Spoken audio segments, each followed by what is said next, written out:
वर्तमान समय में बहुत से लोग नास्तिक हो या आस्तिक परंतु प्रातः कुछ समय प्रभु की पूजा पाठ आराधना भी करते रहते हैं, किंतु विषय भोगों की पूर्ति करने हेतु वो छल कपट, झूठ, मांस, मदिरा सेवन, व्यभिचार, उस पूजा का कोई महत्व नहीं। उस पूजा का कोई महत्व नहीं। असुर भी आराधना करते थे, राक्षस भी राक्षसों ने भी तपस्या की, लेकिन जगत का अमंगल किया। उस पूजा का कोई महत्व नहीं। जो पूजा श्री विग्रह की अर्चना वंदना की जाए और बाहर राग द्वेष किया जाए अन्य शरीरधारियों से, वो पूजा ऐसी हो जाती है जैसे राख में किया हुआ हवन भगवान कपिल देव जी माता देवती से कहते हैं। इसलिए सच्ची पूजा का स्वरूप यह है कि आप भले आरती पूजा ना करें, लेकिन किसी से द्रोह न करें, किसी की हिंसा न करें, किसी को कष्ट न दें। नहीं, अब पूजा भी करते हैं, शराब भी पीते हैं, मांस भी खाते हैं, व्यभिचार भी करते हैं, वो क्या पूजा है? वो नाटक है, वो कोई पूजा है? पूजा का मतलब है सत आचरण करना, सद विचार करना, सद भाव रखना। सद्भाव नहीं, सद विचार नहीं, सद आचरण नहीं, असद आचरण, असद विचार, असद क्रिया, वो क्या पूजा है?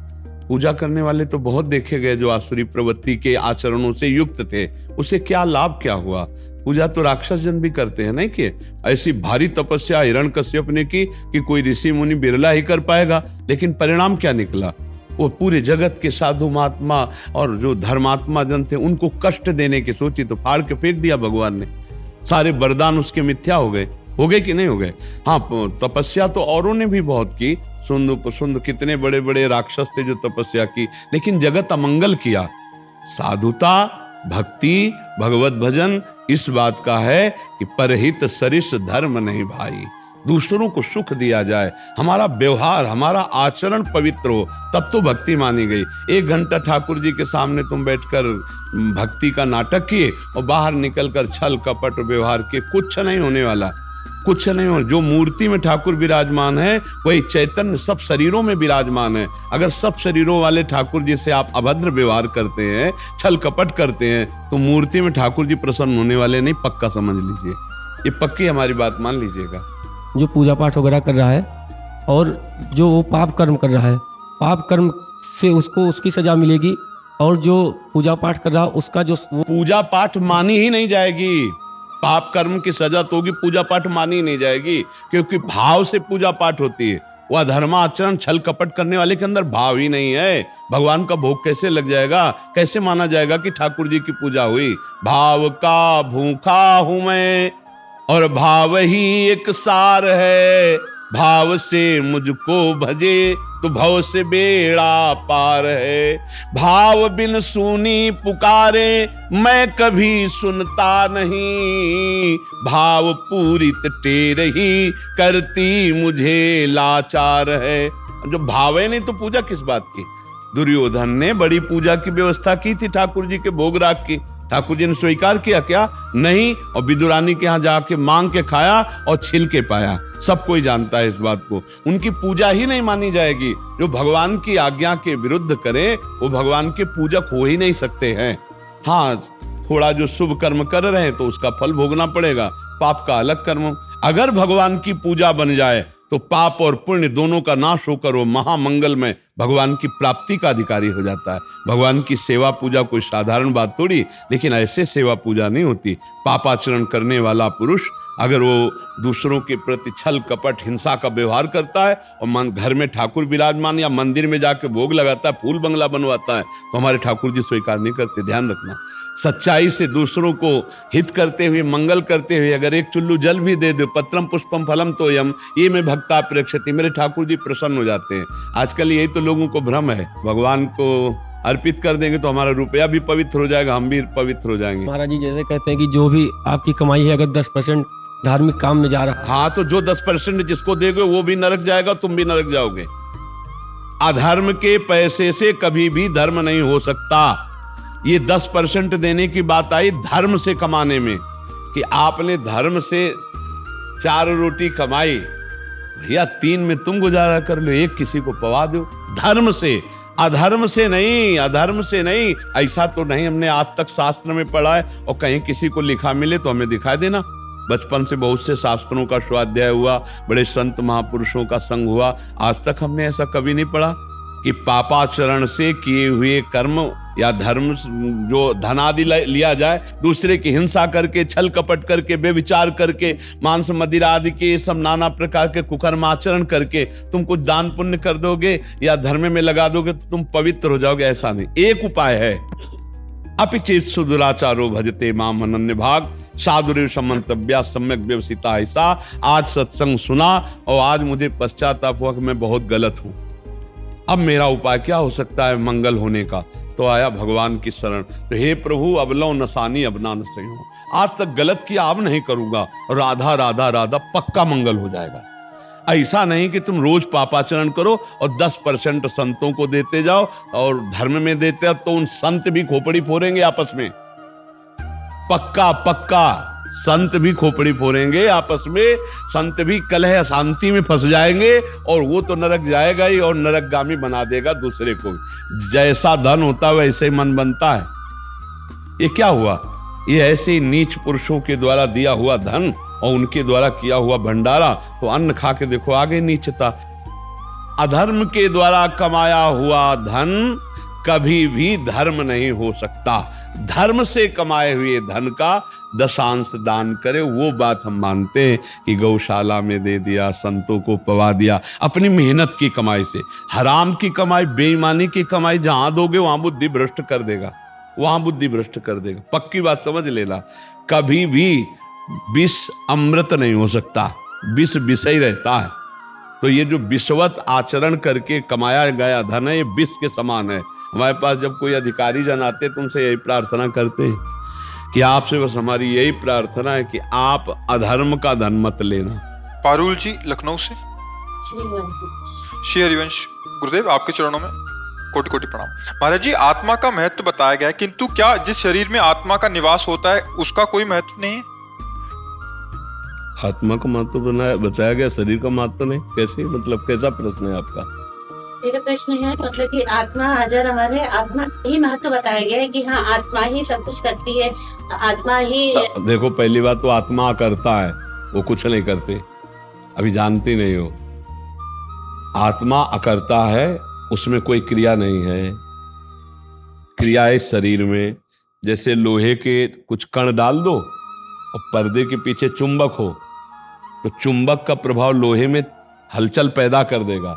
न चुंबक की इच्छा है न चुंबक कर रहा है, पर लोहे में जो हलचल हुई ये चुंबक का प्रभाव है। ऐसे आत्म तत्व के प्रभाव से ये चैतन्यता है, आत्मा करता नहीं है, आत्मा के अंदर कोई क्रिया नहीं है।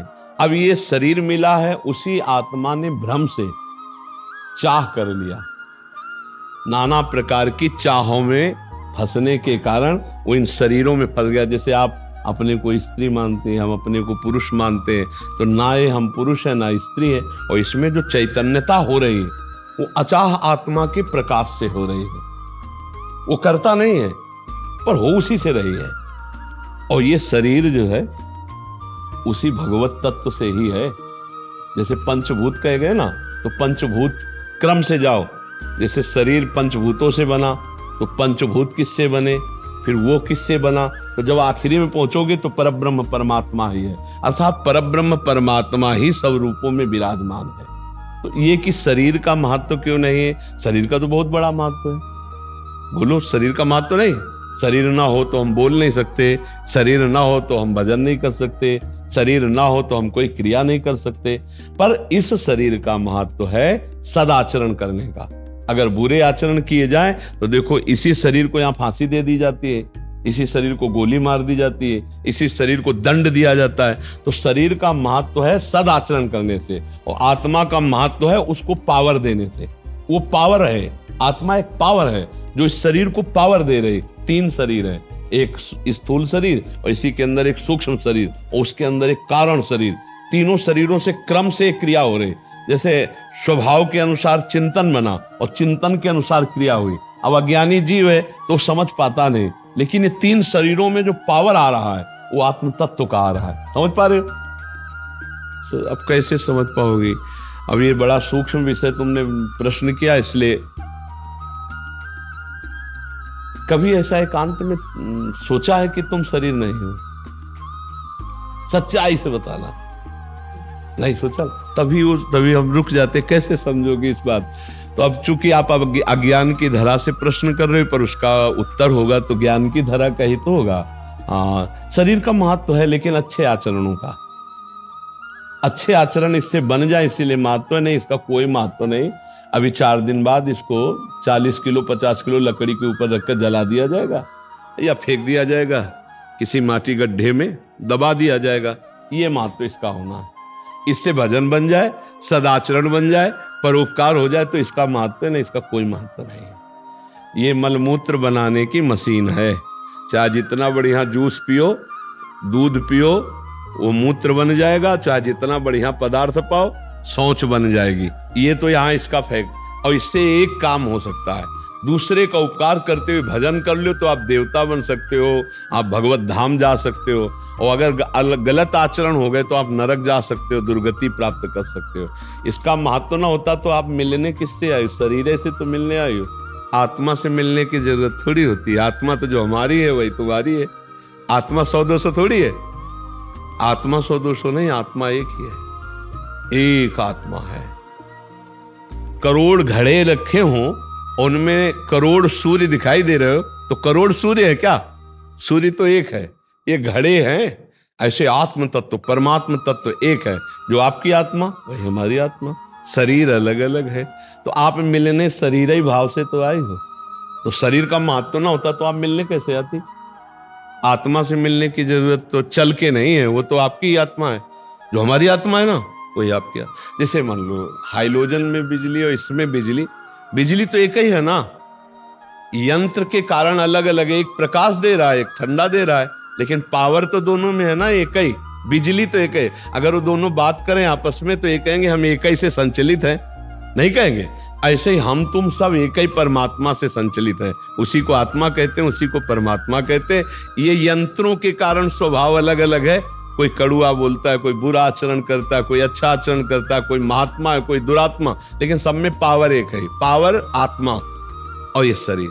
तो देखो ऐसे तो हम बिजली का रंग देख नहीं सकते थे, ऐसे हमें पता चला कि बिजली कितनी पावरफुल है कि प्रकाश दे सकती है। बिजली कितनी पावरफुल है कि हीट पैदा कर सकती है। बिजली कितनी पावरफुल है कि पानी को जमा सकती है, देखो ठंडा कर सकती है। इन बाहरी लक्षणों से हम उसके कुछ महत्व को जान पाए। ऐसे ही हम आत्म तत्व के प्रभाव को जान पाते हैं कि हम जितना चिंतन करते हैं सत्य, उतना ही आत्म तत्व का प्रकाश होता है। और असत चिंतन करते हैं तो हम गिरते चले जाते हैं, पतित होते चले जाते हैं। तो आपका मतलब क्या था शरीर का कहने का कि शरीर का महत्व नहीं है? मतलब ये हमारा ये था ना कि आत्मा, लोग कहते हैं कि आत्मा ही हमारे है, आत्मा का ही वैल्यू होती है, शरीर की कोई भी वैल्यू नहीं होती है। लेकिन जो ये रिश्ते जो बनते हैं ये हम शरीर देख के ही बनाते हैं ना कि हाँ ये हमारा बेटा है, ये हमारा। तो अज्ञान की धारा है ना, अज्ञानी की धारा, वो ज्ञान की बात हुई, अज्ञान की बात है। आत्मा से रिश्ता बना सकते हो क्या? नहीं। तो फिर रिश्ते तो अज्ञान ही में बनते हैं ना, शरीर में तो बनते हैं ना। आत्मा एक है, उससे वो आप है और वही आप है सब। एको ब्रह्म द्वितीयो नास्ति। जब ज्ञान की धरा में आओ, ये सब घड़े हैं, इनमें प्रतिबिंब एक ही आत्म तत्व का पड़ रहा है, परमात्मा का पड़ रहा है। अभी आपका प्रश्न बहुत मतलब व्यवहारिक, और चूंकि पहला शब्द निकला आत्म तत्व तो ज्ञान से युक्त था, एकदम ये व्यवहारिक। तो व्यवहारिक शरीर की सत्ता व्यवहार में दिखाई दे रही है, परमार्थ में इसकी सत्ता नहीं है। देखो एक समय आप बच्ची थी, फिर जवान हुई, अब कुछ समय बाद ये शरीर बूढ़ा हो जाएगा और कुछ समय बाद मर जाएगा, नष्ट हो जाएगा। बताओ इसकी क्या सत्ता रही, इसका क्या महत्व रहा? कुछ नहीं। फिर नया शरीर धारण करो। यही बात समझाने के लिए कह रहे कि महत्व तो आत्मा का है, शरीरों का महत्व नहीं है। 4 दिन की चांदनी है, 4 दिन बाद खत्म हो जाएगी। अब आपके अंदर शरीर का महत्व इसलिए कि आपने आत्म तत्व को जाना नहीं और शरीर संबंधों को माना, पति पुत्र परिवार। अब अज्ञान की धरा में तो यही सत्य दिखाई देगा। जैसे स्वप्न में आप देखा, स्वप्न तो देखा होगा, तो स्वप्न में जब आप थी तो वहां कुछ झूठा दिखाई दे रहा था क्या? नहीं। जब जगी तब आपको झूठा नजर आया ना स्वप्न। ऐसे ही अभी आपको सब सच्चा नजर आ रहा है। जब आपको ज्ञान हो जाएगा तो ये झूठा नजर आएगा। जो संत जन कहते हैं सत्य है तो आत्मा और परमात्मा, ये शरीर की सत्ता ही नहीं है, झूठा है। तो ये वो जगे हुए पुरुष है कि स्वप्न में जैसे हमने देखा था, वो जगने पर ही तो महसूस हुआ कि वो झूठा था। स्वप्न में तो महसूस हो रहा था सत्य, नहीं महसूस हो रहा था। जब हम स्वप्न में थे तो सत्य महसूस हो रहा था, जब जगे तब झूठा नजर आया। तो ऐसे ही आप मोह में, अज्ञान में अभी शरीर संबंधों को देख रहे, और जब जगेंगी तो आपको भी ये झूठा नजर आएगा जैसा वो कह रहे हैं। और झूठे तो है ही है। देखो ना, तुम्हारा बच्चापन टिका न जवानी टिकी, अब कुछ दिन बाद ये शरीर छूट जाएगा। आपको याद आता है छूट जाएगा? हाँ, ये तो एहसास है कि हाँ ये शरीर तो जाना ही है। जाना, ये शरीर जाना है, नष्ट होगा, मरेगा। तो इसकी क्या सत्ता, जो मरेगा उसको क्या सत्ता? अब विचार करके देखो, जब आपको ये ज्ञान होने लगेगा तो आपको खुद झूठा नजर आने लगेगा कि ये मेरा स्वरूप नहीं है। ना मैं पहले इसमें थी और ना बाद में इसमें रहूंगी। ये 50, 60, 70, 80 वर्ष के लिए मिला है, इसके बाद छूट जाएगा। ये बात संत जन पूरा टोटल देख के बोलते हैं झूठा है। तो इसका, जैसे आपने कहा, इसका आदर सम्मान तभी तक है जब तक भजन करे, भगवान का चिंतन करे। नहीं तो व्यर्थ में चला गया जीवन, खाते पीते शरीर पोषण में पूरा जीवन नष्ट हो गया। तो क्या लाभ ले पाया वो? कुछ लाभ तो नहीं मिल पाया ना जी। स्वामी गणेशानंद जी महाराज, दादा वल्लभ श्री हरिवंश महाराज। परम श्रद्धेय गुरुदेव, आपके चरणों में साष्टांग दंडवत प्रणाम। महाराज जी, चित्त को विषयों से कैसे अलग करें? चित्त का स्वभाव है चिंतन करना। अगर हम इसे भगवत चर्चा अधिक से अधिक करें, सुने और उसमें लगाएं, अभ्यास योग युक्तेन चेतसा नान्य गामिना, हम ऐसा अभ्यास करें कि चित्त हमारे लक्ष्य से हटे ही ना, अवसर ही ना दे। कभी भगवत लीला के पद गायन कर रहे हैं, कभी भगवत नाम जप कर रहे हैं, बीच बीच में जो मन है वो फेंकता रहेगा विषय सुख की तरफ। तो अपना लक्ष्य है प्रभु, विषय सुख तो है नहीं, तो अपने को उसकी बात नहीं सुननी, बस इतनी बात है। मन ही बंधन और मोक्ष का कारण है। तो विषय चिंतन में, विषय भोगों में लगा हुआ मन बंधन का कारण है, और प्रभु चिंतन में, प्रभु के रस में डूबा हुआ मन मोक्ष का स्वरूप है। तो हमारा पथ है मोक्ष का, भगवत प्रेम का। तो हमको चाहिए कि विरोधी भाव वाली बातें हम ना सुने और ना माने। मन की अंदर ही फेंक रहा है जो विरोधी बातें, भगवत प्रतिकूल बातें, वो हम सुने ना, माने ना। कभी खाली ना रहे। खाली रहना ही सबसे बड़ा अपराध सा समझो। का हनुमंत विपत्ति प्रभु सोई, जब तो सुमिरन भजन न होई। जब हम सुमिरन भजन से खाली रहेंगे तो चित्त विषयों का चिंतन करेगा। ध्याय तो विषयांत पुंसाल संगास्तेषु उपजायते। फिर हमारा जब चिंतन विषय का बनेगा तो भोगने की इच्छा होगी। भोगने की इच्छा हुई तो फिर हम गिर जाएंगे, और गिर गए तो हमारा मोक्ष मार्ग रुक जाएगा, परमार्थ मार्ग रुक जाएगा। देखो, जब हम प्रभु की तरफ चलते हैं तो माया बड़ी हम व्यवस्था भोगों की कर देती है कि इसी में रमो, भगवान की तरफ ना चलो। अपने को देखना है कि अपना लक्ष्य क्या है, हम लेने क्या चले हैं, हमें प्रभु चाहिए या भोग चाहिए। तो अंदर से जब हमारा चिंतन गलत हो, सबका होता है, सबके अंदर चिंतन ऐसे आते हैं, उस समय हमको उसकी सुननी नहीं है। अपने लक्ष्य की तरफ नहीं, नहीं नहीं, मेरा लक्ष्य देखो, भोग की वृत्ति तब आती है जब हम अपने को शरीर मानते हैं। भाई पुरुष शरीर मानेंगे तो हमारा आकर्षण काम का होगा। जितने भी भोग हैं वो सब शरीर भाव से है। तो परमार्थ के पथिक को इतना तो समझना है कि मैं शरीर नहीं हूं। शरीर एक खुला बात है, एक ढांचा है। जैसे कार और कार में बैठने वाला अलग है, ऐसे ही शरीर और शरीर में बैठने वाला अलग है। देह और देही बिल्कुल अलग है। अब जब हम अपने को देह मान लेते हैं तब हम विकारों में गिर जाते हैं, और जब हम अपने को इतना ज्ञान रखते हैं कि मैं देह नहीं हूं, तो अब मन जो चिंतन करवा रहा है उसकी विरोधी वृत्ति हम रखते हैं। नहीं नहीं, मैं कोई देह हूं कि भोग करूं, मैं कोई संसारी आदमी हूं कि संसार में रमण करूं। मेरा लक्ष्य भगवान है, मैं भगवत प्राप्ति के मार्ग का पथिक हूं। नहीं, फिर बढ़िया आनंद आने लगे। खूब कथा सुनो और खूब कथा गाओ, और जिनसे हमारा भोग संबंध कभी भी रहा है उनसे कभी ना मिले, चाहे कोई भी हो। अगर सतमार्ग में चलना है तो कभी अगर किसी के साथ गलती हुई है तो उसका कभी सामीप्य स्वीकार न करे, और जिन क्रियाओं से हम नष्ट होते हैं उन क्रियाओं को कभी ना करें, और जिन दृश्यों से हमारा मन या चित्त चिंतन करता है वो उन दृश्यों को न देखे। आजकल मोबाइल जो है वो बहुत लाभदायक है और बहुत हानिकारक भी है। लाभदायक है कि आप सत्संग सुन सकते हैं, आप भगवान के बड़े बड़े महापुरुषों की बातें सुन सकते हैं।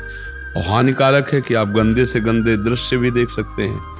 फिर बोलो क्या होगा, वो ऐसे ही मन हमारा गंदा है और गंदे दृश्य देखोगे तो जो देखा जाता है, सुना जाता है, उसी का मनन होता है। जो मनन होता है वही हम प्राप्त करना चाहते हैं। तो इसलिए हमारा दर्शन ठीक हो, हमारा श्रवण ठीक हो, तो हमारा मनन ठीक होगा, और मनन ठीक होगा तो परमात्मा प्राप्ति हो जाएगी। तो यही कहीं कमी है, जैसे आप कह रहे हैं ना, तो यही कहीं कमी है, आपके संसर्ग दोष में है। कोई ना कोई संसर्ग दोष है, इसको आपको हटाना होगा। आपके साथ में संसर्ग दोष हो रहा है, नहीं? जैसे डॉक्टर है ना, तो पता चलता है कि क्या, तो ऐसे संसर्ग दोष है जो आपको इतना साधन पर लगने पर भी अभी, अरे चित्त का थोड़ा बारा स्फुरण होला अलग बात है, लेकिन चित्त व्याकुल कर दे, इसका मतलब उसके लिए कुछ खुराक मिल रही कहीं ना कहीं, स्वयं से क्रिया हो रही, मोबाइल से हम देख रहे हैं, या कोई गंदा संग है, या कोई व्यभिचार का संग है, तभी हम गिर सकते हैं। अन्यथा स्फुरण होना एक अलग बात है, लेकिन क्रिया जब नहीं होगी तो स्फुरण ऐसे चंद मिनटों के सेकंडों में फिर खत्म हो जाता है, फिर साधन में लग गए। अगर क्रिया हो गई तो स्थायी बन जाता है, वो फिर मन मलिन हो जाता है। तो देखो, इनमें सब ढूंढो और उसको निकाल के अलग कर दो। देखो, भगवत प्राप्ति के लिए हर कदम हमको आगे बढ़ाना है, राजी नहीं रहना। बस सबसे बड़ी खास बात इसमें होती है, हमें राजी नहीं रहना, यहाँ तक कि रिद्धियों सिद्धियों से भी राजी नहीं रहना, तब हम भगवान को प्राप्त कर पाते हैं। और माया इतने फेंकती मनोरंजन कि भगवान बहुत हल्के लगते हैं, भगवान बहुत हल्के लगते हैं। माया का मनोरंजन इतना गरु, इतना अच्छा लगता है कि भगवान को भूल जाओ, अभी भोगो, अभी सुखी हो जाओ, अभी चैन, और कुछ नहीं है। सत्य मानो कुछ नहीं है, केवल एक मन का विलास है, कहीं कुछ नहीं है। जितने अपराध हमसे बनते हैं वो सब मन के मनोरंजन से बनते। हमको थोड़ा मन पर शासन करने की जरूरत है कि जो बात हमारे शास्त्र सम्मत, संत सम्मत है, वो मन की बात मानते हैं, अन्यथा हम मन की बात नहीं सुनते। एक पागल आदमी जैसे बोलता रहता है, ऐसे वो बोल रहा है, उसको नहीं रोक सकते तुम रुक जाओगे तो फिर उसका रुक जाना संभव है, तुम नहीं रुके तो फिर वो नहीं रुकेगा। और हम दो से बहुत प्यार करते हैं, शरीर और मन। देख लो आप, हम तन और मन से बहुत प्यार करते हैं। तन के लिए कुछ भी कर सकते हो, मन के लिए भी कुछ कर सकते हैं। और जो तन और मन से प्यार करना हटाकर प्रभु से प्यार करता है, वही भक्त होता है, वही ज्ञानी होता है। हम सब तन मन से, देख लो आप, पूरा निर्णय देख लो, पूरी दिनचर्या आप देख लो, पूरा जीवन देख लो, दो से ही प्यार अधिक है, तन और मन। हमारे तन के अनुकूल पड़े सो हमारे रिश्ते नाते सब बढ़िया, हमारे मन के अनुकूल पड़े सो हमारा सब ठीक, तन मन के प्रतिकूल पड़े कोई नहीं, यहां तक कि गुरु भी नहीं। तुम्हारे तन मन के अनुकूल पड़े तो जय गुरुदेव, और तन मन के प्रतिकूल पड़ जाए तो फिर गुरुदेव को भी नहीं मानो। इतना प्यार तन मन से कर रहे हैं कि इष्ट देव को भी नहीं मान रहे। बोले हमारी भगवान पर श्रद्धा हो गई क्योंकि भगवान ने ऐसा कर दिया, भगवान ने ऐसा कर दिया, हमने क्या बिगाड़ा था भगवान को। तन और मन के प्रतिकूल हुआ तो भगवान से भी श्रद्धा हो जाएगी। इतना प्यार तन मन को करते हैं, और जो तन मन के प्यार को भूलकर प्रभु से प्यार करे वही भक्त होता है। वो ओम जय जगदीश हरे वाले में आरती में है ना, भला इतना आ गया तो कितना बड़ा महापुरुष हो गया। तन मन धन सब तेरा, क्या लागे मेरा, तेरा तुझको अर्पण, सब कुछ आपको अर्पण। इतनी बढ़िया स्थिति, बहुत बड़ी स्थिति है, लेकिन गाते हम ऐसा है, लेकिन उल्टा है, तन मन धन सब मेरा, क्या लागे तेरा। और जब तन और मन दोनों से प्यार हटाकर प्रभु से प्यार करता है, उसे भक्त कहते हैं, उसे संत कहते हैं, उसे भगवान का पार्षद कहते हैं। तन और मन दोनों की परवाह न करके भगवान के चरणों में समर्पित, जैसे जोई जोई प्यारो करे सोई मोहि भावे। भगवान जैसे तन को रखे, जैसे मन को रखे। हम तो प्रभु के हैं, भूल न दें कुमारक पाऊं, भूल कर भी गलत मार्ग में पर नहीं। बचो ऐसे लोगों से जो आपको अपना कहकर आपको अपने से हटा रहे हैं, आपको अपना कहकर आपको अपने से हटा रहे हैं। अपने कौन है? प्रभु हैं, उनसे हटा रहे, बचना चाहिए। वो कहलाने मात्र के अपने हैं, जो हमें भ्रष्ट कर दे, जो हमें भगवान से विमुख कर दे, जिसकी संगति से भगवत भजन भूल जाए, वो कुसंग ही है।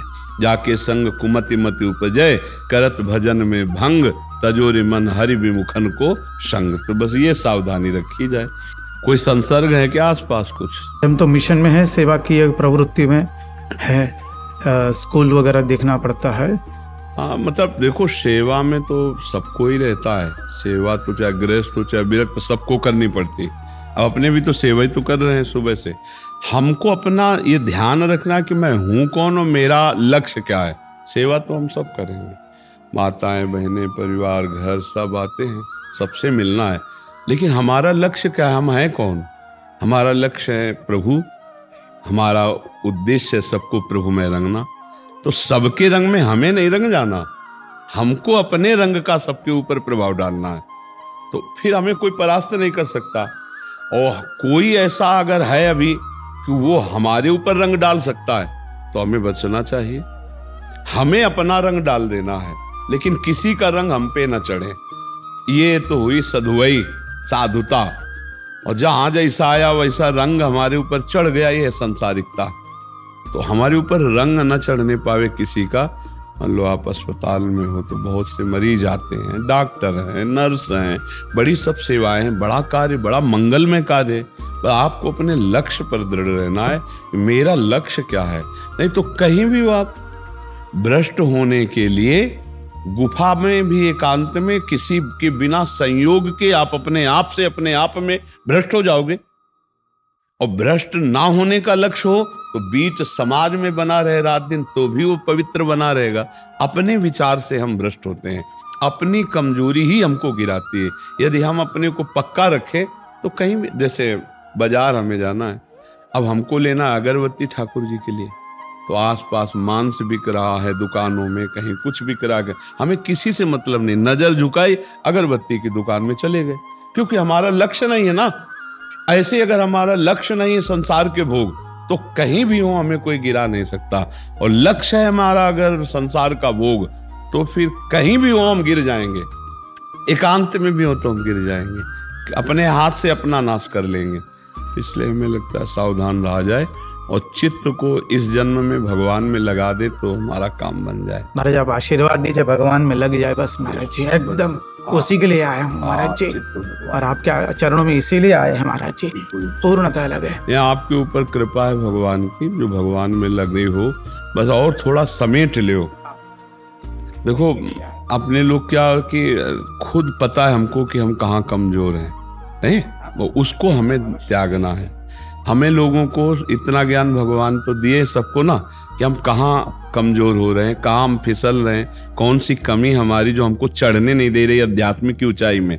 एक बार हमको छोड़ना चाहिए उस कमी को, जो हम जानते हैं उसे छोड़ देना चाहिए, और भगवान बल देते हैं। और ये समझो कि कई ऐसी कमियां हैं जो गुप्त रूप से हमें बनी रहती हैं, और हम उनको उपेक्षा करते रहते हैं कि इतना तो चलेगा, इतना तो चलेगा, इतना तो चलेगा। वही हमको ऊपर नहीं उठने देता। जो अध्यात्म की दिव्यता की ऊंचाई है ना, जीवन मुक्तता की तरफ, भगवत साक्षात्कार, वही कई कमियों को हम गुण मान कर रखते हैं। चोर को चोर मान ले तो बच जाओगे जेब कटवाने से, और चोर को दोस्त मान लोगे तो जेब काट ले जाएगा। तो कई ऐसे भागवतिक मार्ग को चुराने वाले चोर हैं, दोस्त, जिनको हम दोष ही नहीं मानते हो, इतना तो चलेगा। और हम सब अगर कहीं दोष कह दिया जाए तो सफाई पेश कर देंगे, भाई इतना तो, ऐसे तो बस वो थोड़ा भी छिद्र हमारे को नष्ट करने के लिए पर्याप्त है। जैसे घड़े में एक छोटा सा छिद्र कर दो तो घड़ा कभी कभी भी भरेगा नहीं। ऐसे ही छोटे छोटे छिद्र हमारे अंदर जो दोष हैं, वो हमें परमात्मा प्राप्ति नहीं होने देते। और हम उनको त्याग सकते हैं, पर इतना हम उन पे आसक्त हो गए कि लगता है इतना तो चलेगा, दिन भर राम राम कृष्ण कृष्ण राधा राधा बोलेंगे, पर इतना तो चलेगा, ये थोड़ा खेल लेते हैं, ये थोड़ा देख लेते हैं, ये थोड़ा कर लेते हैं, इतना तो चलेगा। तो भगवान कहते हैं इतना चलेगा तो चलाते रहो। जब इतने से भी ऊब जाओगे और रोगे मेरे लिए, तब मैं आ जाऊंगा। ये लोग कहते हैं भगवान दर्शन नहीं देते, हम तो भजन करते हैं। तो सच्ची मानो, हृदय से आप देखो, आप उनके दर्शन के लिए रोए नहीं हो, तड़पे नहीं हो। एक माँ जब बच्चे को खिलौनों में खेलते हुए देखती है तो अपने काम में मगन रहती है। जब बच्चा खिलौनों को ऐसे फेंक के और रोना शुरू करता है, तब माँ किसी को भेजती, घर के सदस्य को, बेटी को या जाओ उसको गोद में ले लो। जब वो उसकी भी गोद में चैन से ना बैठे तब वो स्वयं आती है, मानेगा नहीं, हमारे से शांत होगा। ठीक ऐसे श्री भगवान है, पहले माया के खिलौने फेंक देते, खेल। जब वो रोता है मुझे खिलौने नहीं चाहिए, तब रिद्धियां सिद्धियां भेज देते घर के सदस्य, ले चुपवाओ इनको। लेकिन फिर भी चुप ना हो तब कहते नहीं मानेगा, और स्वयं आकर फिर दर्शन देते। तो हमें कहीं राजी नहीं होना, राजी होना हमारे लिए बहुत हानिकारक होगा। हम अत्यंत सावधान रहे कि अल्प सुखों में राजी ना हो तो भूमा सुख, परमात्मा सुख का अधिकार अंदर जागृत हो जाएगा। किशोरी शरण जी, जी श्री हरिवंश महाराज जी। महाराज जी राधे राधे। महाराज जी, बार बार संतों के चरित्र में और कथाओं में आता है कि अनेकों संतों की पूर्व जन्म की साधना थी, इसलिए वो इस जन्म में भजन करके भगवत प्राप्त हो गए। तो क्या महाराज जी पूर्व जन्म की साधना ही इस जीवन में आगे बढ़ाती है, या क्या पूर्व जन्म की साधना भी इस जन्म में आगे बढ़ाती है? लेकिन ये जन्म हमारा मिला ही है साधन धाम मोक्ष कर द्वारा। जरूरी थोड़ी है कि पूर्व जन्म का भजन नहीं होगा तो हम इस जन्म में भजन नहीं कर पाएंगे। नहीं, भगवान ने करुणा करके हमें देह दिया, और करुणा करके यदि सत्संग मिल गया तो इस जन्म में हम ऐसा भजन करेंगे कि अगला जन्म ही ना हो। जिसका पूर्व जन्म में भजन रहा है तो उससे भी त्रुटि हुई है, तभी तो उसको पूर्व में भगवत प्राप्ति नहीं हुई। कोई खास बात नहीं पूर्व जन्म का भजन होना, बहुत समझना हमारी बात को। पूर्व जन्म में भजन किया और भगवत प्राप्ति नहीं हुई तो कोई ना कोई भ्रष्ट आचरण हुआ ना, कोई ना कोई त्रुटि हो गई ना, कोई ना कोई परमार्थ से चूक हो गई ना, नहीं उसी जन्म में मिल जाता। अब इस जन्म में जन्मा तो भगवान की कृपा से उस चूक को छोड़कर भजन किया, भगवत प्राप्ति हो गई। तो हम मनाएं क्या कि हमारा ये जन्म पहले चूक में जाए, फिर अगला जन्म हमारा हो, तब हम भजन अच्छा करके भगवत प्राप्ति करें। समझ रहे हो ना? नहीं भैया, इन सब बातों में नहीं जाना चाहिए। हम डट कर इसी जन्म में अचूक भगवान का नाम ऐसे जप करेंगे कि इसी जन्म में भगवान मिल जाए। जा सुनाम भव भेषज हरन घोर त्रैशूल, तीनों तापों का नाश करने वाला भवरोग की अचूक रामबाण औषधि, जा सुनाम भव भेष, भगवान का नाम। हाँ, पूर्व जन्म का भजन का अभ्यास है कि अब हमारा पूर्व जन्म का भजन का अभ्यास था तो बचपन से निकाल दिया, लेकिन पूर्व जन्म का भजन वो कहीं ना कहीं त्रुटि थी, कोई न कोई ऐसा आचरण था, कोई गलती ऐसी थी जिसके कारण भगवान की प्राप्ति नहीं हुई। अब हमें समय मिल गया, तो अब आपको समय मिला, सत्संग मिला, भगवत मार्ग मिला, तो हमको ये थोड़ी देखना कि हमारे पूर्व जन्म का भजन होगा तो ही हम सिद्ध हो पाएंगे, नहीं तो नहीं सिद्ध हो पाएंगे। नहीं नहीं नहीं, इसी जन्म में ऐसा भजन करेंगे कि भगवान की प्राप्ति, साधन धाम मोक्ष कर द्वारा, ये इसी जन्म में भजन करके भगवत प्राप्ति। पूर्व जन्म में भजन करके भगवत प्राप्ति नहीं हुई तो प्रशंसनीय विषय थोड़ी है। कोई ना कोई चूक हो गई, कोई ना कोई त्रुटि हो गई, वो भ्रष्ट हो गया, तभी तो अगला जन्म हुआ। जैसे भरत जी की चूक हो गई, हिरण में ममता हो गई, तो अगला जन्म हिरण का हुआ कि नहीं हुआ? फिर अगला जन्म ब्रह्मबोध संपन्न महापुरुष। तो आपका जन्म जैसे हुआ है, तो अब इसके लिए थोड़ी सोचना कि पूर्व जन्म का भजन होता तो हमारा दिव्य भजन होता, हम भी महापुरुष हो जाते। ऐसा नहीं, इसी जन्म में ऐसा भजन करो कि आप महापुरुष बन जाओ, आप काम क्रोध विजयी होकर भगवान को प्राप्त कर लो। पूर्व जन्म के लिए हमारा थोड़ी कोई मान्यता है कि वो पूर्व जन्म में भजनानंदी रहे तो बहुत बड़ी बात हो गई। नहीं, इस जन्म में मानव देह प्राप्त किया है, अब हम पूर्व और आगे सब कुछ बना लेंगे, सब कुछ इसी में ठीक कर लेंगे। ठीक है ना? हाँ, हमारे जो पूर्व जन्म के भजन आदि की, पुण्यात्मा आदि की, महात्मा आदि की बात लेकर के फिर प्रमाद आ जाएगा। नहीं, जब हमारे तो पूर्व जन्म का भजन है नहीं, उनके पूर्व जन्म का भजन था तो भाई बचपन से भजन के भगवान को प्राप्त हो। हम तो इस जन्म में भी सही और पीछे जन्म में भी सही रहे, अब क्या भगवान प्राप्त कर पाए? ऐसे नहीं, ये निराशाजनक वचन नहीं कहते। इसी जन्म में ऐसा भजन करूंगा कि अब जन्म ही नहीं होगा। पक्का भगवान के नाम जप में बड़ी सामर्थ है। ये पूर्व जन्म की बातों में मत फंसो कि पूर्व जन्म में भजनानंदी थे तो इस जन्म में खूब भजन कर रहे हैं। नहीं, पूर्व जन्म में भजन किया होगा मानते हैं, लेकिन कुछ गड़बड़ी रही है, तभी तो अगला जन्म हुआ। तो वो गड़बड़ी हम नहीं रहने देंगे। इसी जन्म में भजन करके भगवान को पूर्ण करेंगे। मानव देह परिपूर्ण है, कुछ जरूरत नहीं, सब कुछ भगवत प्राप्ति के लिए है। बस खूब भजन करो और गंदे कार्य जिनको जानते उनको ना करो। बस ये, हम लोग गंदे कार्य छोड़ नहीं पाते। बस ये, भजन भी हो रहा है और गलत कार्य भी हो रहा है, छोटे मोटे, तो वो भजन ठीक नहीं पाता, अंदर वो प्रकाश नहीं कर पाता। और एक बार थोड़ा कर्रे पड़ो, अच्छाई से भजन करो वैराग्य युक्त, अभी देखो प्रकाश हो जाएगा। आप भगवान के अंश हो, जो भी भगवान का भजन करोगे आप में दिव्यता आ जाएगी। तो पूर्व जन्म के चरित्र का कोई खास बात नहीं होती, खास बात नहीं पूर्व जन्म का। हम इसी जन्म वर्तमान के समय को यदि प्रभु में लगा देते हैं, ये खास बात है। अब पूर्व जन्म की बात लेकर हम बैठ जाए तो वर्तमान का समय जिसका भगवत चिंतन में जाता है वो सर्वोपरि हो जाएगा। हमारा ये मिनट सही जाए बस, ना हमारा जो पीछे समय व्यतीत गया उसमें ना चिंतन जाए, और आगे क्या होगा इसमें ना चिंतन जाए, वर्तमान में चिंतन रहे। राधा राधा राधा, हमारा वर्तमान भगवत चिंतन में जा रहा है, अब महामंगल हो जाएगा। अरे एक बार जिन नाम ली हित सो होयत दीन, ताको संग न छाणहि ध्रुव अपनो कर लीन। एक बार जिसने प्यार से बोला हरि हरि राधा राधा, तो प्रभु से अपना बना लेते हैं। फिर रात दिन भजन करोगे तो अजित को जीत लोगे, भगवान को जीत लोगे।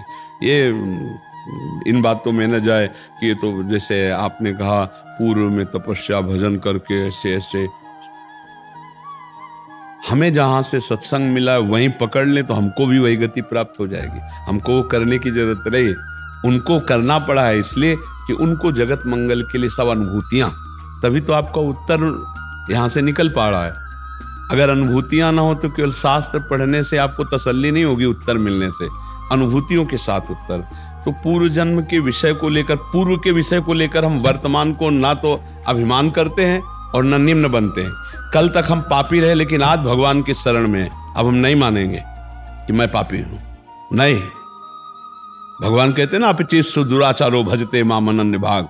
बस आज के समय यही हम बात कर रहे हैं। चतुर्भुज दास जी एक बहुत बड़े महापुरुष हुए, उन्होंने भक्त माल में चरित्र है उनका, उन्होंने यही सत्संग में कहा कि जिसकी दीक्षा हो जाती है उसका नया जन्म हो जाता है, और दीक्षा लेते ही वो सारे पाप नष्ट हो जाते हैं।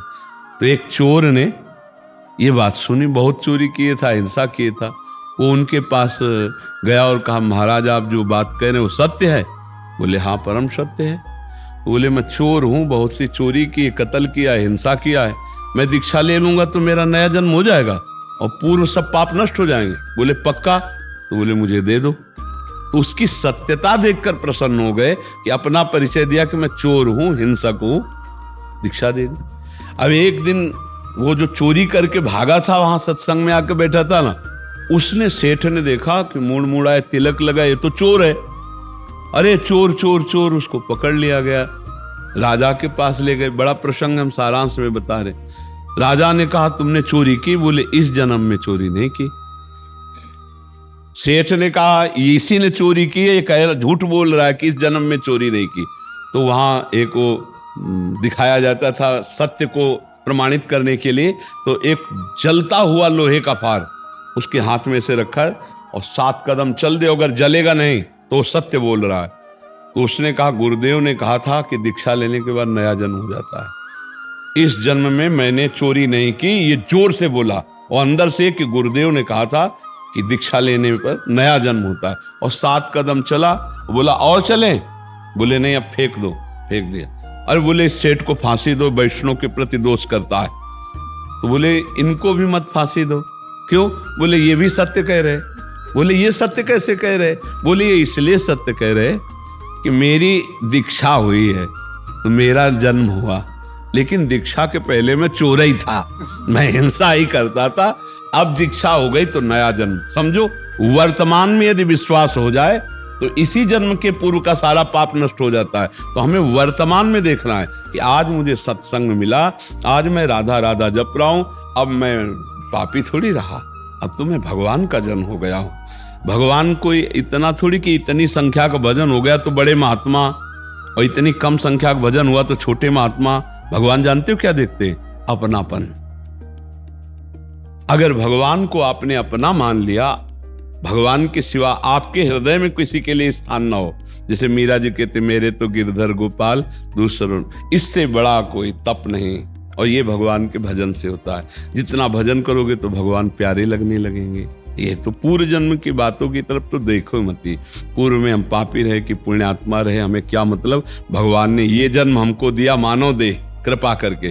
अब हम भजन करके भगवान को प्राप्त कर लेंगे इसी जन्म में। ये बिल्कुल पीछे की बात देखोगे तो निराशा आ जाएगी ना कि भाई ये तो भजनानंदी है पूर्व जल के लिए, हम लोग तो भजनानंदी पूर्व के नहीं, तो हमें कैसे। नहीं नहीं नहीं, इसी जन्म में हम भगवान को वर्तमान के भजन बल से प्राप्त करेंगे, वर्तमान के भजन बल से। ललित कुमार सक्सेना जी लखनऊ से। श्री हरिवंश राधे राधे। गुरुदेव भगवान आपके चरणों में कोटि कोटि प्रणाम। गुरुदेव, मन में संशय रहता है कि आपने अपने प्रवचन में कहा कि श्री जी सहजता से मिल जाएंगी, जबकि आपने अपने जीवन में बहुत सारी कठिनाइयों के बाद श्री जी को प्राप्त किया है। महाराज जी, ये संशय मिटाने का। आपका कल्याण सहज से हो जाएगा, लेकिन आप हजारों का कल्याण करना चाहेंगे तो आपको ज्यादा मजबूत बनना पड़ेगा। नहीं तो हम लोगों को तैयार किया गया है आप लोगों के कल्याण के लिए, इसलिए आपका कल्याण सहज है। लेकिन हमको जो पापड़ बेलने पड़े हैं, जो बेलने पड़ेंगे, वो तुम्हें नहीं बेलने पड़ेंगे। समझ आ रहा है कि नहीं? खुली बात इसीलिए बता रहे, घुमा के नहीं बता रहे। भगवान अपने पार्षदों को तैयार करते हैं जगत मंगल के लिए, इसलिए हर कष्ट हर पीड़ा वो सब सह करके आपके कष्टों को मिटाने के लिए भगवत भक्तों में बड़ी सामर्थ्य होती है। लेकिन आपके कष्टों को लेकर स्वयं भोग कर आपको भगवत प्राप्ति कराना, ये भगवत पार्षदों का स्वभाव होता है, ये प्रभाव होता है, इसलिए मजबूत बनाया जाता है। भगवान जो है ऐसा बुलेट प्रूफ बनाते हैं अपने भक्तों को कि ना काम, न क्रोध, न लोभ, न मोह, न मद, न मत्सर, न मान, न अपमान, न निंदा, न स्तुति, न लाभ, न हानि, न जन्म, न मृत्यु, सबसे परे कर देते हैं। तो ये है जगत मंगल के लिए भगवान के भक्तों को, जो आपने देखा चरित्रों में जो पढ़ा, वो भगवान तैयार करते हैं लाखों का कल्याण करने के लिए। सातरत्य सातरत्य सा लोकान तारयति। आपका कल्याण तो सहज है ना, आपका कल्याण तो सहज है, लेकिन अब आप कल्याण करना चाहें दूसरों का, और उसके लिए फिर बात दूसरी हो गई ना। अपना कल्याण तो सहज है, प्रियाजू के आश्रित नाम जब। लेकिन अब ये जो हो रहा है, लाखों लोगों का परिवर्तन, लाखों लोगों का भाव, ये उसी कष्ट से हो रहा है। जो जीवन में कष्ट प्रतिकूलताएं सही गई, उससे जो अनुभूतियां हुई, वो शब्द जाता है सामने हृदय के अज्ञान का नाश करके उसे ऊपर उठा देता है। केवल पढ़ने लिखने से, किताबी ज्ञान से थोड़ी माया का नाश होता है। नहीं, माया का नाश तो अनुभव गम्य भजे जय संता। तो फिर उसके लिए तो अब जैसे इंजन में सारा पावर होता है, कई बार बताया, डिब्बे में कोई पावर नहीं होता, लेकिन इंजन से ज्यादा डिब्बा ले जाता है सवारी, क्योंकि कनेक्शन उसका रहता है इंजन में। ऐसे ही बड़े महापुरुषों में जब हमारा संबंध हो जाता है तो हम हजारों का कल्याण कर सकते हैं। स्वयं का सतरति सतरति सा लोकान तारयति। आचार्य और गुरु से संबंध करके और अपने जीवन को तप में बना के लाखों लोगों का, हजारों लोगों का कल्याण कर। तो इसलिए बड़े महापुरुषों में, संतों में देखा जाता है वो बहुत कष्ट में जीवन व्यतीत उनका होता है। तो वही अनुभूतियां तो आपके ऊपर असर करती हैं। अगर वो सब आराम पूर्वक खा पी के खूब चैन, तो कोई अनुभूति थोड़ी होगी। अनुभूतियां तो तभी होती है जब पद पद पर अपमान, निंदा, कष्ट, प्रतिकूलता, कई कई दिन भोजन नहीं, सर्दी गर्मी, फिर भी अंदर से वही प्रभु का चिंतन, वही प्रभु का मार्ग। तो वही अनुभूतियां आपका कल्याण कर रही हैं। आपका जो परिवर्तन हो रहा है, जिस बल पर हम कहते हैं तुम्हारा कल्याण हो जाएगा, तुम्हें श्री जी मिलेंगे, उसी बल से कहते हैं। जो अपना प्यार है प्रभु के प्रति, जो समर्पण है, उसी बल से कहते हैं। तो अपना कल्याण होना तो बहुत सरल बात है, लेकिन लाखों का कल्याण कर देना, फिर इसके लिए तैयारी करनी पड़ती है। तो वो तैयारी स्वयं प्रभु करवाते हैं। देखो, एक होम गार्ड है, एक पुलिस है, एक आर्मी है, एक कमांडो है। राज सैनिक के संख्या में तो सब आ रहे हैं, लेकिन कमांडो बात पे गोली मार दे, उसको निशाना लगाने की जरूरत नहीं पड़ेगी। अलग अलग ऐसे ही है।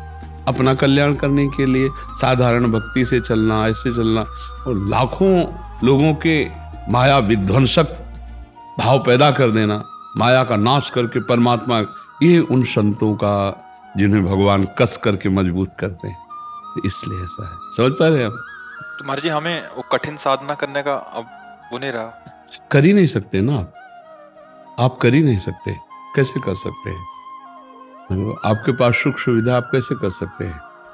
और जब बचपन से निकले तो दुख है दुविधा साथ रही, कोई साथ थोड़ी रहा। गंगा के किनारे कहाँ भोजन रखा है? आश्रमों में जाना नहीं, गांव में मांगना नहीं। हमारे गंगा किनारे जो आ जाए वही पाते थे। जैसे 80 घाट से लेकर मणिकर्णिका घाट तक, घाट में जो आ गया वही पाना है। तो कब वहाँ कोई रसोई थोड़ी रखी है। 4-4 दिन 5-5 दिन बाद कभी संयोग बनता, थोड़ा मिल जाता। आग लगी थी वही परमात्मा प्राप्ति की, उसी का लाभ मिला। महाराज जी अभी जैसे आपने इतनी कठिन साधना से आपके जो अनुभव हुए, आज आप कह रहे हैं केवल नाम पकड़ लो, केवल हम इसको पकड़ लें तो हमारा बस इसी से तो वही तो लाभ मिलता है भाई। आप समझो, गोस्वामी तुलसीदास जी ने लिखा, तात स्वर्ग अपवर्ग सुख धरी तुला एक अंग, तूल ताय सकल मिल जो सुख लव सत्संग, संत महापुरुष का लव मात्र का संग स्वर्ग और मोक्ष की बराबरी नहीं कर सकता। तो इतना बड़ा, तो क्या वो एक क्षण में ऐसी बात बता दी जिससे हमारा परम कल्याण हो गए। एक बात मान लो कि आप बस उच्चारण करो, राधा राधा राधा, देख लो क्या मिलता है। अब ये पूरे जीवन की सार बात हमें पकड़ में आई। अब आपको सहज में ऐसे मिल गई तो अगर विश्वास हो गया तो हो गया, नहीं तो होता है। संत महात्मा तो कहते रहते हैं, आप पकड़ नहीं पाओगे। और पकड़ लेगी, अरे उन्होंने कहा राम कहो, कृष्ण कहो, हरि कहो, राधा को, बस अब हमें तो सब कुछ मिल गया। राधा राधा राधा राधा उतर जाएगा और वो बहुत मंगलमय स्थान में पहुंच जाएगा। बात मान ले तो बात है। महाराज जी श्री जी की कृपा से हम भी सरकारी सेवा में हैं, जी हमें भी मान लीजिए ना चाहते हुए भी करना पड़ता है, जी। तो उसके लिए नहीं प्रभु, अगर आप सरकारी आदमी हैं तो सरकार आपको पेमेंट देती होगी जी, तो फिर आप पेमेंट से अधिक लेने, हम अपने लिए ना भी चाहें जी फिर भी मान लीजिए। हाँ, ऐसा हमारे सामने भी पेश हुए हैं, अधिकारी जन भी पेश हुए कि हम ना चाहें तो हमें ऊपर देना पड़ता है, उसके लिए हमें व्यवस्था करनी पड़ती है, उसके लिए ऐसा करना पड़ता है। तो फिर धर्म में चलने के लिए तो कड़वा बनी जाओगे फिर सबके लिए। धर्म से चलने के लिए फिर कड़वा तो बनी जाओगे। अधर्माचरण में 100 बह रहे तो तुमको भी बहना है क्या? अगर नहीं बहना है तो फिर आप सबके लिए कड़वा भले हो जाओ, लेकिन हरि के लिए आप प्यारे हो जाओ। हरि आपको बहुत प्यार करेंगे, हरि आपको बहुत, और जिसको भगवान दुलार करते हैं उसका बाल बांका कौन कर सकता है?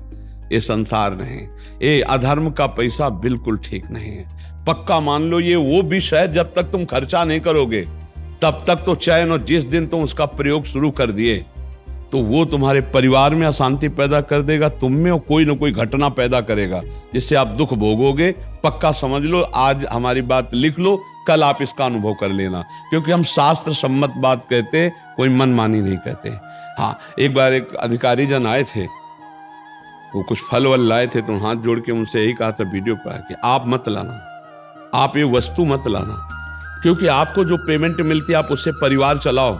ये वस्तुएं दान पुण्य करने की सोचोगे ना तो तुम्हें ऊपरी पैसे की जरूरत पड़ेगी, और ऊपरी पैसा लोगे तो हमारे पास आना बेकार हो गया। हमारे पास आने का मतलब है कि आपके जीवन का परिवर्तन हो, अधर्माचरण छूटे, नहीं तो फायदा क्या हुआ? यहाँ आकर फिर बातचीत करने का मतलब क्या रहा? यहाँ आने का तो मतलब है कि आप में आस्तिकता है। यहाँ आने का मतलब आस्तिकता है, और आस्तिकता का मतलब कि आप पूर्ण आस्तिक बने। ये नहीं, घूस नहीं, ये पैसा कभी लाभ नहीं देगा। अच्छा, क्या आप पकड़े जाओगे तो क्या आपके अधिकारी आपको बचा लेंगे? नहीं, हमारे साथी तो जेल जा चुके महाराज जी। हाँ, तो यही हम बता रहे हैं। तो फिर जब हमारा भागवतिक कानून आपके ऊपर दंड देगा तो आपके अधिकारी बचाएंगे क्या? सोचो, जब ये राजकीय कानून आपके ऊपर जब पकड़े जाओगे और दंड देगा तो आपके जो अधिकारी है ना, वो साफ ऐसे हो जाएंगे कि हम जानते भी नहीं, अच्छा आप ये करते थे। जिनको आप रिझाने के लिए, जिनकी आज्ञा पालन के लिए आप किए, वही आपसे पूछेंगे, अच्छा आप हम तो नहीं समझते थे कि आप ऐसे आदमी होगे। तब आपको लगेगा ये वही आदमी। तो ये बात समझ लो, जब यहाँ कानून फंसाएगा तो वो नहीं काम आएंगे, तो जब भागवतिक कानून आपके ऊपर दंड देगा तो कोई काम नहीं आएगा। इसलिए थोड़ी देर कड़ुए बन जाना अच्छा है, लेकिन धर्म विरुद्ध आचरण करना। एक अधिकारी आए थे यहाँ, तो सब भगवान की कृपा से आते रहे, तो उन्होंने जब ऐसी बात की कि अब चाहे प्राण निकल जाए पर अब हम ऐसा नहीं करेंगे, तो हमका सस्पेंड हो जाओगे। बोले 3 बार हो चुके हैं, 3 बार हो चुके हैं और कितनी बार करेंगे, नौकरी छोड़ना पड़े लेकिन हम धर्म विरुद्ध अब आचरण नहीं करेंगे। बहुत ही वो मतलब हिम्मती वो ऑफिसर थे कि मेरे साथ क्या होता है मैं ये समझे सब। तो ये बात है कि अधर्म आचरण नहीं, घूस नहीं, दूसरे के द्वारा दिया हुआ। और इसमें क्या होता है, अधिक घूस वही दे सकता है जो दोषी होगा। निर्दोष आदमी, गरीब आदमी ये आपको ज्यादा घूस नहीं दे पाएगा। जो ज्यादा अधर्माचरण करता है वही आपको ज्यादा घूस दे सकता है, क्यों नहीं? महाराज जी कुछ ऑफिस में मतलब काम कराने के लिए एक प्रथा सी बन गई है। कुछ ऐसे काम है कि मतलब सरकारी ऑफिस में बिल्कुल इसके बिना होते ही नहीं है। अभी एक और प्रश्न भी था महाराज जी, किसी का आपका प्रश्न था शायद, मैंने उसको किया नहीं, बट बहुत लंबा चौड़ा उन्होंने किया था कि तो धर्म का पैसा जैसे हमारा, जैसे अपना ज़मीन का कोई काम हो, अपना दाखिल खारिज का हो, तो जो सरकारी फीस है 100, 200, 300, 400, लेकिन वहाँ 10,000, 15,000 डिमांड करते हैं। तो उसमें अगर नहीं करें, कुछ ना कुछ त्रुटि लगा के खारिज कर देते हैं कुछ ऐसा चीज़, और फिर बार बार चक्कर लगाते हैं, अब कि आप 8-10 बार आओ, जब फिर बंदा परेशान हो के क्या करे, क्या मैं पैसे दूं अपने धर्म के पैसे, मैं भी पाप का भागीदार बनूं क्या? पर क्या है कि अपना कार्य कराने के लिए लोग फिर पैसे देते हैं और वो ऐसी परिस्थिति रखते हैं कि उनको अधिक धन की प्राप्ति हो, इसीलिए धीरे धीरे भ्रष्टाचार की वृद्धि होती चली जा रही है, इसीलिए अशांति बढ़ती चली जा रही समाज में, इसीलिए भ्रष्ट आचरण बढ़ते चले जा रहे।